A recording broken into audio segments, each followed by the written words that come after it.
You are listening to the Partner Up podcast by Welcome to Bundaberg. I'm Gail Reynolds, and in this series, you will hear from community leaders who are kicking big collaborative working together goals. We will highlight the successful partnerships, shedding light on the positive impact they have had on both businesses and the community. Welcome to Bundaberg aims to improve the health and well-being, work and lifestyle outcomes for people living in Bundaberg by activating and implementing a range of community-led strategies across a range of services for a more connected, cohesive community. Let's go. Before we start today's episode, I would like to acknowledge country. I would like us to take a moment to reflect on the meaning of place and connection. In the spirit of reconciliation, I wish to acknowledge the traditional custodians of the lands on which we live, work and love on. I pay my respects to elders past, present and emerging of all the lands, and I extend that respect to all First Nations peoples listening today.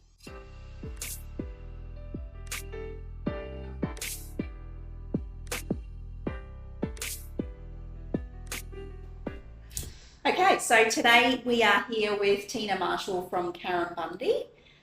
Please introduce yourself, Tina, and tell us who you are, what you do, and where you've come from. Thanks, Gail. Well, I'm Tina Marshall. At the moment, I am the Community Relations Manager and the EA to the boards of Carinbundi and the Carinbundi Foundation. Carinbundi's been a disability support provider in Bundaberg in its 30th year this year. So, one of the things we're committed to, obviously, is making sure that everybody who's living with a disability in our region has access to the highest quality services, support, and community inclusion that is possible. Cool. When I think of Carinbundi, I think of that you've been here for such a long time. I remember when I was a lot younger, seeing and hearing about the work that Carinbundi does. So it's really nice to have like a foundation of such an organisation that's been here for a really long time, that's, been tested and tried and done all sorts of different things, that's still headquartered here in Bundaberg, that's local, that's a really nice thing to have in our community. So we met probably about 2 years ago, I'd say, as part of a network, the All Abilities Alliance. We at the time I was working within a disability organisation, and you had just moved to Bundaberg and you had started working with Carinbundi. Tell us about what it was about, I guess, All Abilities Alliance, and why you went along, where you found value of attending. Well, you're right. I moved to Bundy 2 years ago, and Gail, you were the first person outside of Carinbundi that I did actually meet. And also not only new to the area, but new to the sector. So one of the most important things that my predecessor, suggested that I do was make sure I was connected to the All Abilities Alliance. Professionally, obviously, for a Carinbundi to maintain its place in that group of people, but also for me to make personal connections with people who had similar interests and similar passions for people that I do.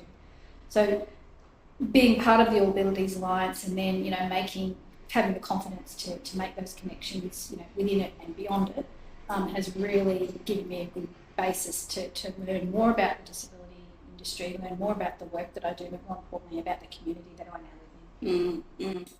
Well, the series that we're here today with this episode is all about community-centred solutions, and it's really about highlighting the collaborative partnerships in the Bundaberg region and how people can better work together, whether you're in an organisation, a private business, government, education, whatever that might be, wherever you're sitting, how can we better work together?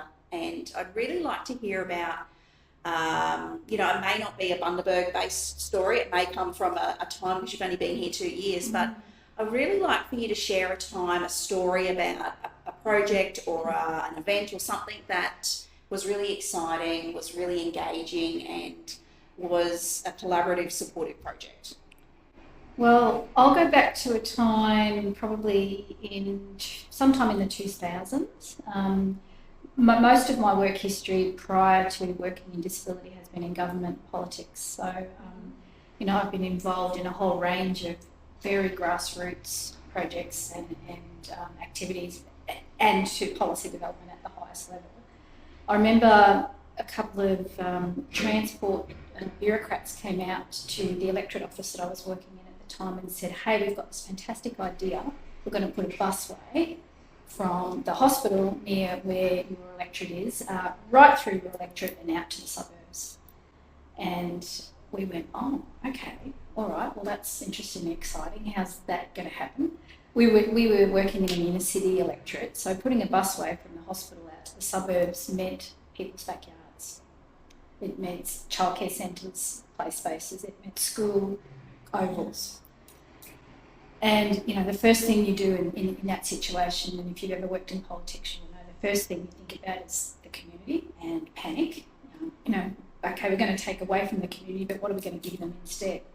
Fortunately for us, this community was, very embraced public transport and wanted to see better transport infrastructure. So to our surprise, this busway project, whilst it did have its opponents, don't get me wrong, and there were people that were very negatively impacted, we, through, direct communication, and I mean, sitting in every single affected person's lounge room, kitchen table, PNC meeting, we were essentially able to facilitate the delivery of a busway from the hospital out to the suburbs, as I said, through people's backyards, through childcare centre play spaces, through school ovals, so much so that it was accepted so much by the community that, they were involved at the grassroots level as to, well, what colour would you like the guardrails running through your backyard to be coloured? How can we help you live with this project?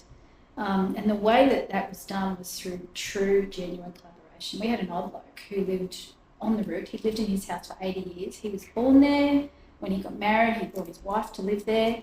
And every single item of trinketry that this family had collected over their whole lives was all around picture rails in this Queenslander house. Unfortunately, his house had to go. And at 80 whatever years old he was, through collaboration, he ended up living in another house very similar to his, next to the route. He was an ex-engineer. So he spent his retirement days watching this project come from the ground up from a different house in a similar location.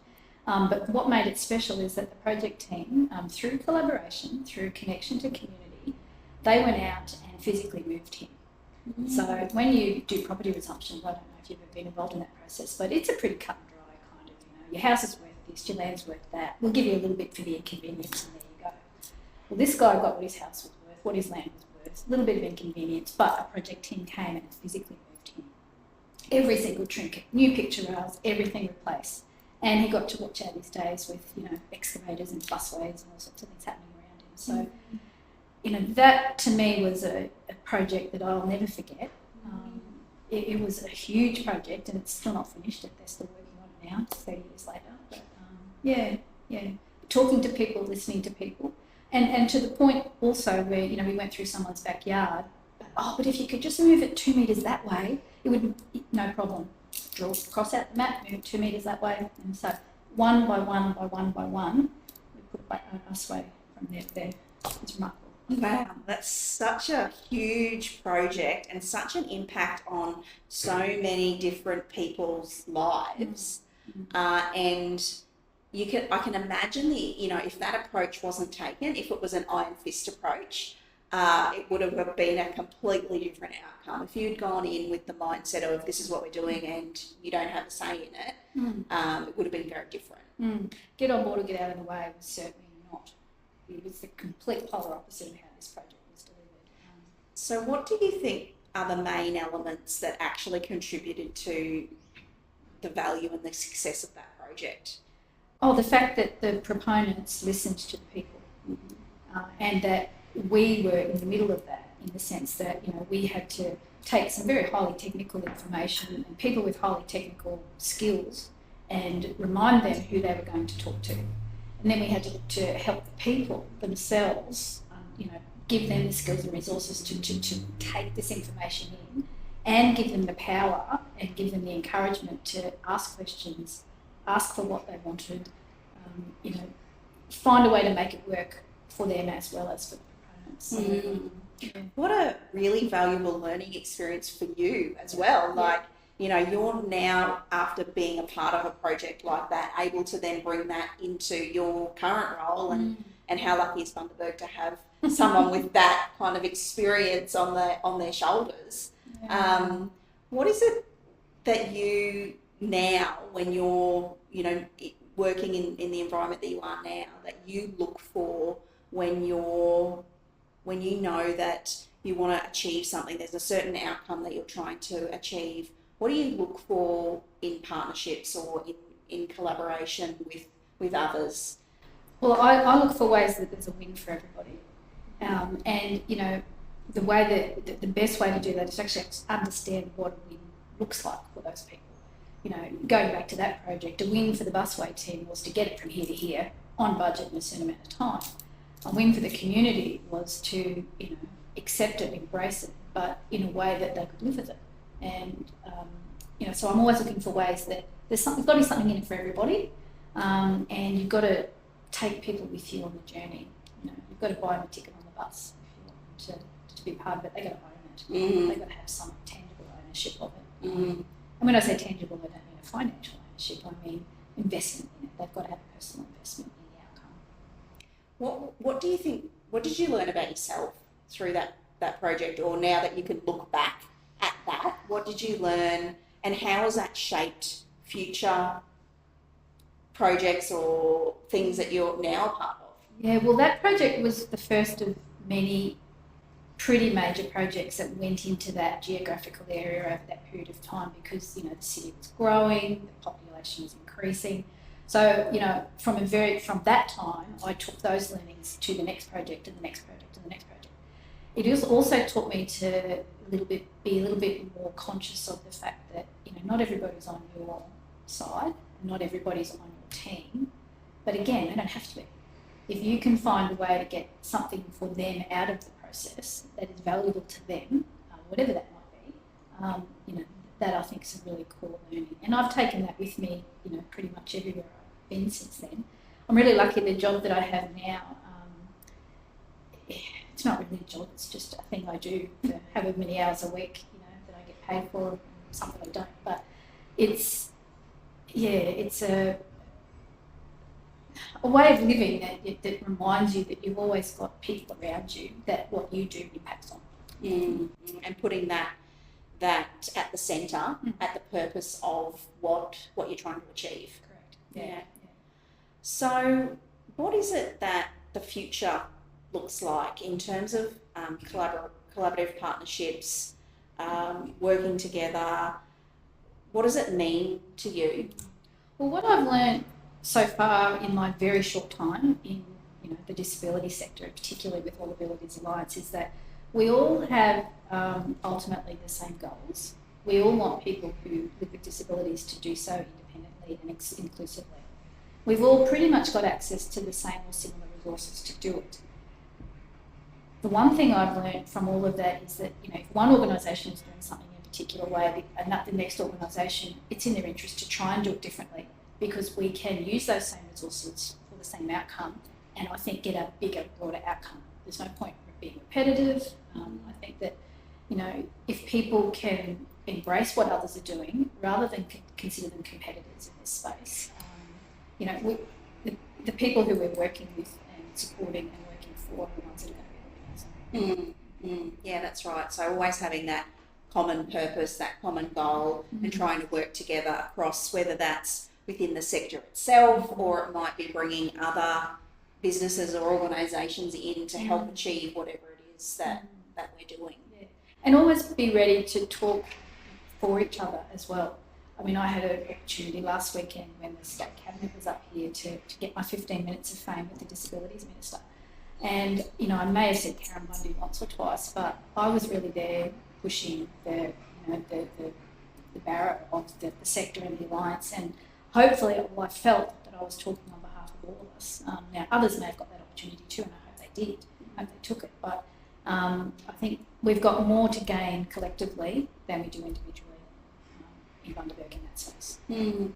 So how do you think that we can best use our collective resource to work better together? Pool our resources, be aware of what others are doing, share what you're doing, invite others into what you're doing. You don't have the whole thing to yourself, and you don't have to do it all yourself.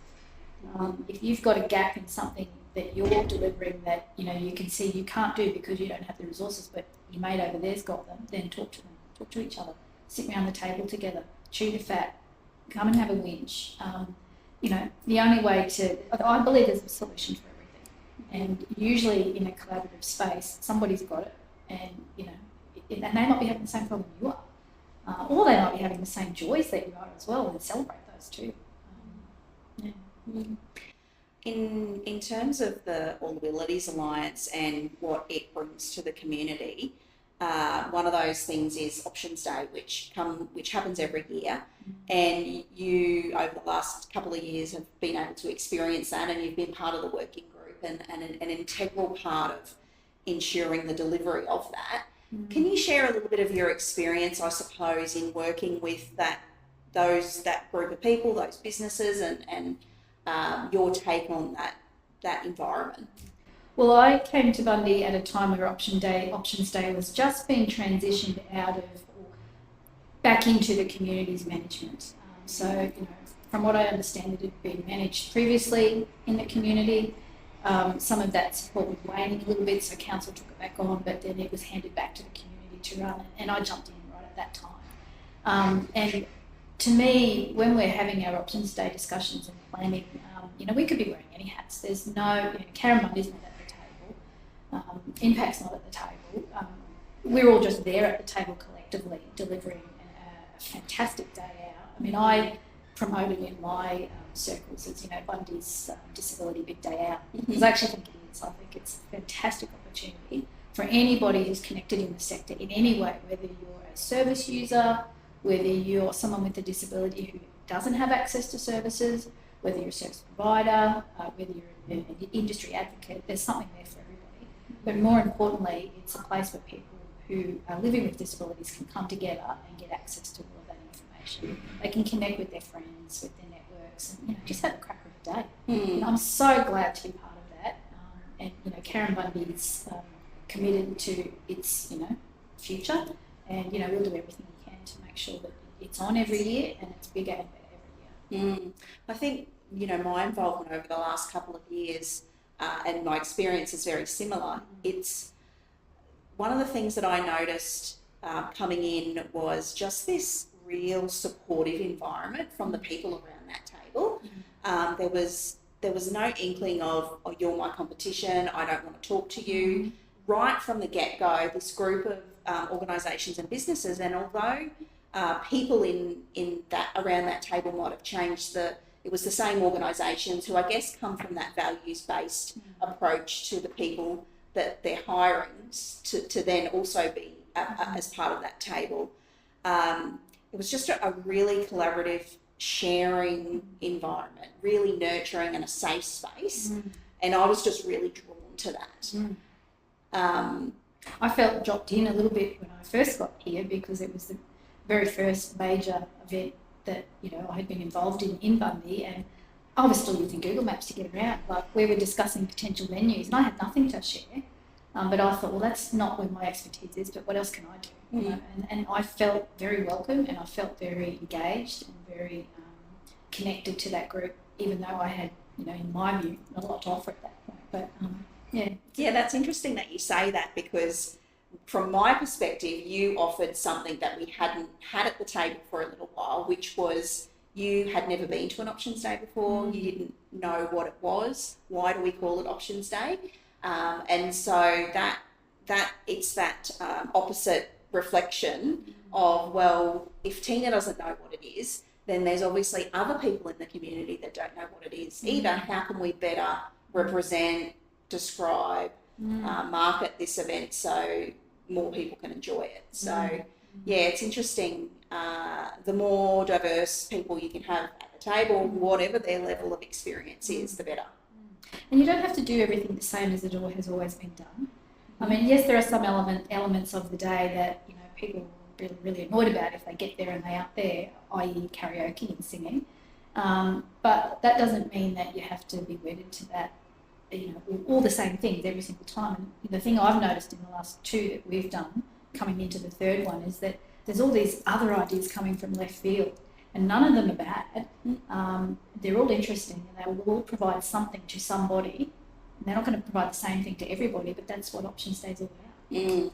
One of the other things I really liked when I first started going to All Abilities was this: we had time to build relationships within the businesses and with the other community organisations. That has been a really powerful for future projects and future events that we've been held outside of that All Abilities Alliance. So there's real gain in supporting those grassroots. You know, All Abilities Alliance is an unincorporated association. It's just a bunch of people sitting around the table who have a shared vision and purpose. And I think if we can remember that every time someone new comes to the table, and we need to build into that model the flexibility for the purpose to go, let's have a little shift.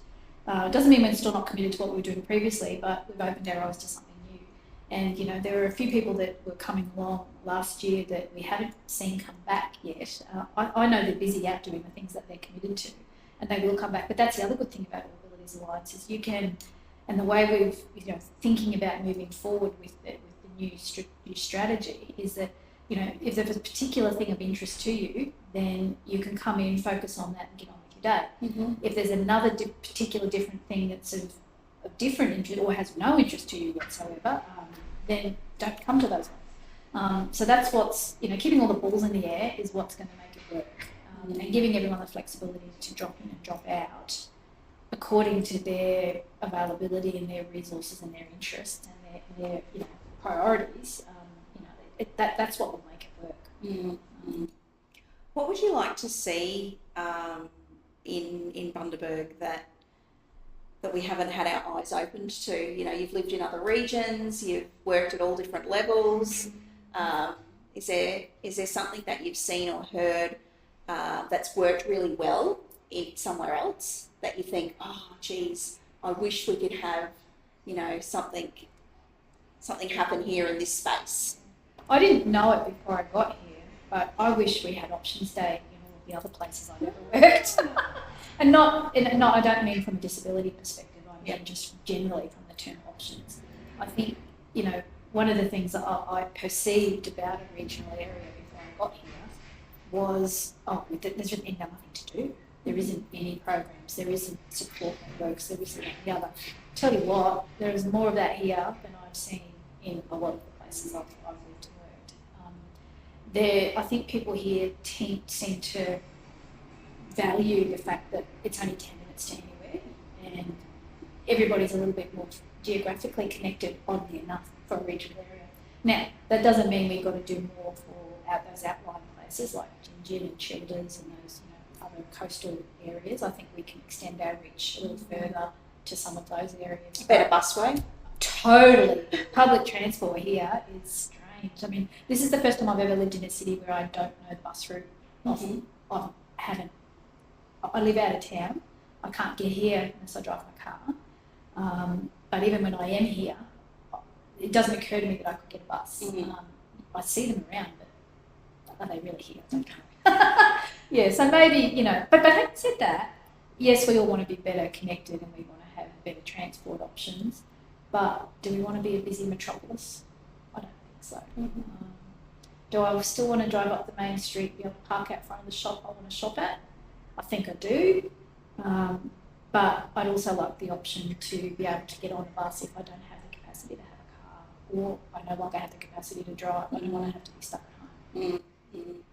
What is it that you think, you know, people or businesses, organisations who might be listening today who are maybe a little bit fearful of, you know, reaching out to someone who traditionally might be known as a competitor to them, you know, because particularly if collaboration is a new concept, if you've never had that happen to you directly, it's hard to perhaps take that first step to demonstrate that back. What would you say to them to help them on that journey?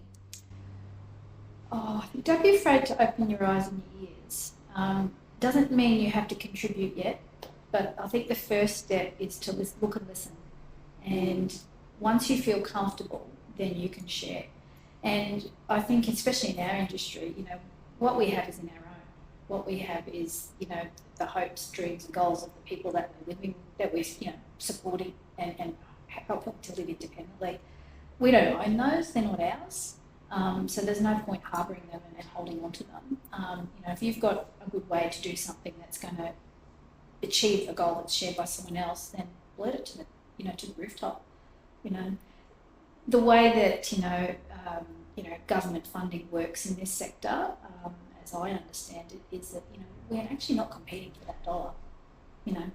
We're competing for the right to support people and competing for the joy of achieving goals. With people, for people. The more people that can do that, the better. And it's not a competition. Not a competition. That's so good. Thank you for joining us today. I think we've covered everything, but is there anything else you would like to add that we didn't touch on today? No, I don't think so. I think I'm all talked out. What I would say is that, through the other connections I've made in the Alliance, through yourself and other people that I've met in that group, it's allowed me to feel confident and comfortable in a new place that I've never lived before. It's allowed me to have that connection with people that I would have struggled to make straight away if I'd just sat waiting for people to come to me. So I think if I was asked to give some advice to anybody, if you're moving to a new place, into a new sector, is just go out there, open your eyes, open your ears, and at some point you'll be comfortable enough to open your mouth as well and get involved. Good. Thanks for joining us. You're welcome.